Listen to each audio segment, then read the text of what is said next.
I grew up in Toronto. I went to Ontario Place as a kid, but as I got older, I stopped going. It felt more like, a family attraction.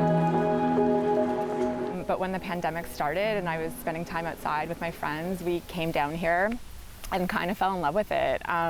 There were just so many places to explore, access to the water. People were swimming and paddleboarding, fishing, and there were cyclists, and the old architecture was just stunning and magical. And in 2021, Doug Ford announced what the redevelopment plans were going to be, and that the West Island was going to predominantly become a spa. I just thought I wanted to document this place as it was right now because I just cared about it so much.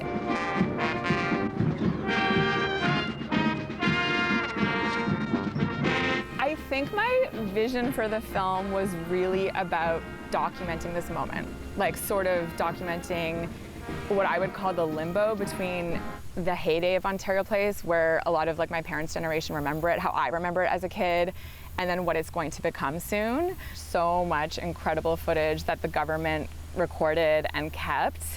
And it's beautiful. There's so much stuff from, I can't tell if it's opening day or just that first year that Ontario Place was open, and it is so alive and packed with people, and you can see hundreds of people walking on top of the Cinesphere, like the roof of the, sorry, not the Cinesphere, the pods, like watching people walk on top of the pods and the rooftop that used to be open up there. When Ontario Place opened, I think it was something that was promoted really well, and it was something that people had a lot of pride in. It was really visionary. I mean, Toronto was changing a lot at that time.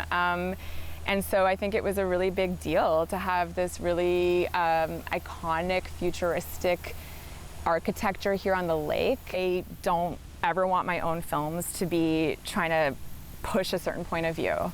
But it would be a lie to say that I don't have a strong personal opinion. I'm human. So, I mean, I clearly care a lot about Ontario Place. That's why I put all this time into making this film.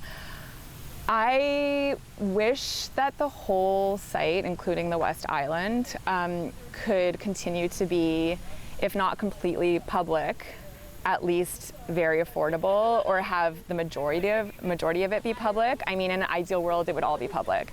I feel really lucky to have been able to document this space. I mean, I met so many amazing people who care about community and care about public good and care about this city.